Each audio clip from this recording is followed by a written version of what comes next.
Good afternoon, Dutch Fork. Today is Friday, November 30th, and this is your Silver Screen Report.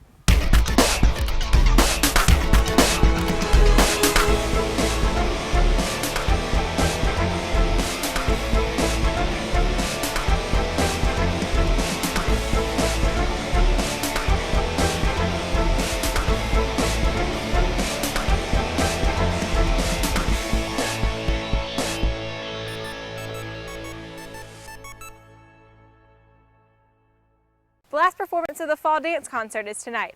Jamie Mason, Sachets. The fall dance concert varies from year to year based on the students.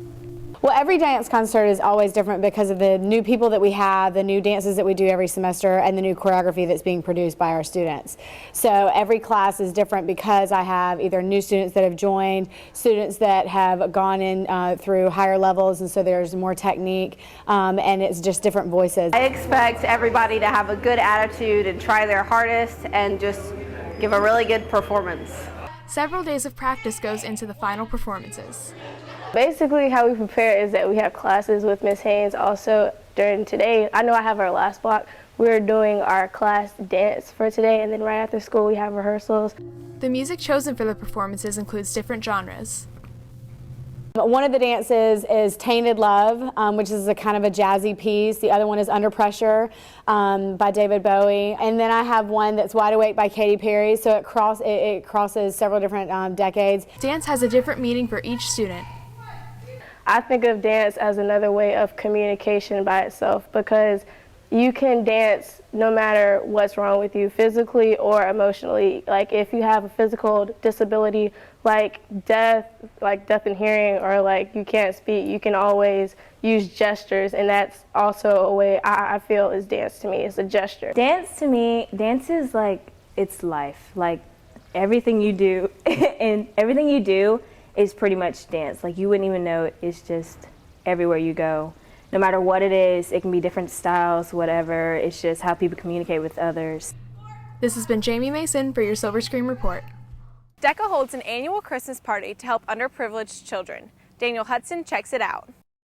DECA holds a Christmas party every year for abused and unfortunate children. The purpose of the Christmas party is to take abused and less privileged children and give them a good Christmas. Well, I've been here for 20 years and we've been doing it every year, and what we like to do is to reach out to children, and what we do is we get children from a child abuse center, and this year we have about 30 kids. There are various activities going on throughout the party. We just throw a little party for them. We eat, we give them presents. I think we have a Santa Claus. My favorite part is when we have Coach Led come in dressed as Santa Claus, and all the kids go sit on his lap and they get their presents and they unwrap them. That's like the best part. Certain precautions have to be made in order to keep the party organized. In order to get into the Christmas party, you get a gift and you bring it to Miss Brown's room around Christmas time, and she'll write you a pass so that you'll be able to go to the Christmas party. The party is in the Media Center. Thanks to the Media Center, who always do the tree and decorate for us. So the Media Center will be closed the last day of school, and we will have the party inside the Media Center. News anchor Hannah Horn helps prepare students. I have been volunteering here at Dutch Fork High School for the last 11 weeks as part of the Junior Achievement Company program. I've been in Miss Norma Brown's class working with the students here, actually launching a company, and at the end of the 12 weeks we liquidate the company, which means that we give the profits away and we start back at zero. This has been Daniel Hudson for your Silver Screen Report. Before the break, students put on the play Rhinoceros. Luke Amick sums it up. The student production of the absurdist play Rhinoceros went up last week before Thanksgiving holidays. Rhinoceros was really fun. It was a good experience to get to know a lot of people I didn't know before. Rhinoceros was put on by both drama students and non-drama students alike. Well, who was involved in it? I cast students from Dutch Fork, and it was open to anybody who wanted to audition. We had rehearsals after school, and one of the reasons I did it is that I wanted to try and get students who might not be in the top tier drama classes to have a chance to put on a show, get interested in theater, and so that was my main motivation. With only 2 months to prepare, learning lines was a difficult obstacle for the cast to overcome. It was just really hard to separate school and lines. So like my grades will go down, but my lines I'll memorize more. But yeah, it was basically my biggest struggle with it, but it was a fun experience anyway. And it just took a lot of hours out of my time to spend at practice and rehearsal. This play is really heavy on language, and so it was hard for the actors to learn all those lines. And so in the end it turned out very well, but it was rough getting there. Despite this drawback, the show was an overall success. I think it turned out really well for how much time we had to rehearse and stuff. We didn't have as much time as lots of other plays do. So I think it actually went really well. This has been Luke Amick for your Silver Screen Report. Lacrosse is a new sport here at Dutch Fork. Ross Jordan catches the pass. The new official Dutch Fork lacrosse team has worked hard to get where they are. We have a group of kids who are very committed to being excellent lacrosse players, and they got this going on their own. They were out there working without anyone helping them, and it's just a groundswell of interest. And between their excitement and their parents' support, we have had the opportunity to develop a lacrosse team. The girls' lacrosse coach describes where the sport originates from. It's a very new sport down in the South. It's been played primarily over the years in the Northeast, and then has migrated south, I guess, to the New England or the Mid-Atlantic states, and now it's made its way down south.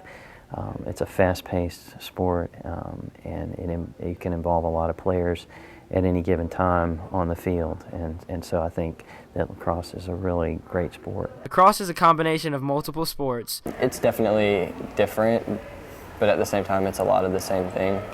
There's a lot of sports that come together with it, and it's like everything mixed together. Several players are able to provide advice for other newcomers.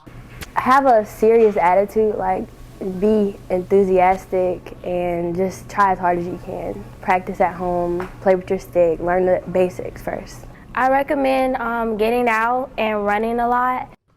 Tryouts for the lacrosse team will begin in the month of January.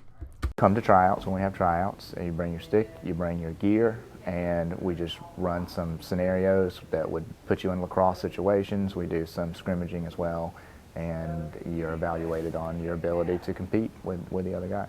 This has been Ross Jordan for your Silver Screen Report. Last Friday, the varsity football team won the semifinals and heads to the state championship this weekend. Ariana Mount reports. Although the varsity team has done very well this season, there is always room for improvement. We're probably making sure that we fit, properly on all of our assignments, making sure we tackle well. Defensively, offensively, it's just making sure we execute to our normal standards. Just limit the mistakes and everybody get together and do their jobs, and we should pretty much win. The team can do various activities in practice to maintain their winnings. Biggest thing is just to keep focused, not to change anything, but to make sure that the things that we did well, that we continue to do them, the things that we did poorly, that we improve upon them. Students and staff anticipate the final game and encourage all Silver Foxes to be in attendance. I really think that we're right in the mix. I think we can win the state championship for the first time in school history. I think we match up really well with them defensively, and I think that our offense can score on just about anybody. If we play hard and we don't mess up and hurt ourselves, I think we have a good chance of winning. Just come out and support us. We need everybody there. This has been Ariana Mount for your Silver Screen Report. For this week's Kids in the Hall, we asked students what the key components are to winning a state championship.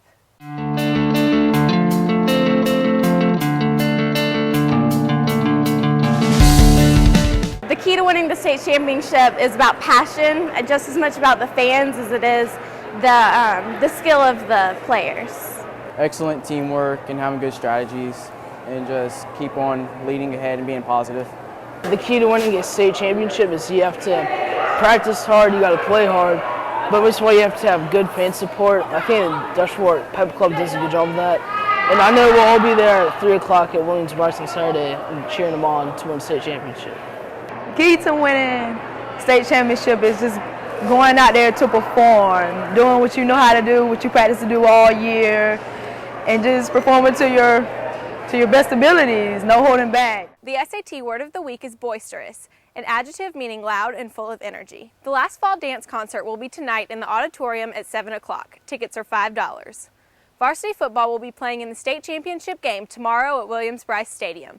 The game starts at 3 o'clock and tickets are $10. Volunteers are needed to assist with region band auditions. If you are interested, please sign up in room 215. Thanks for watching. We'll see you next week. I just volunteered you for that one. I hope you don't mind. Hold it up so I'm not looking down. Last Friday,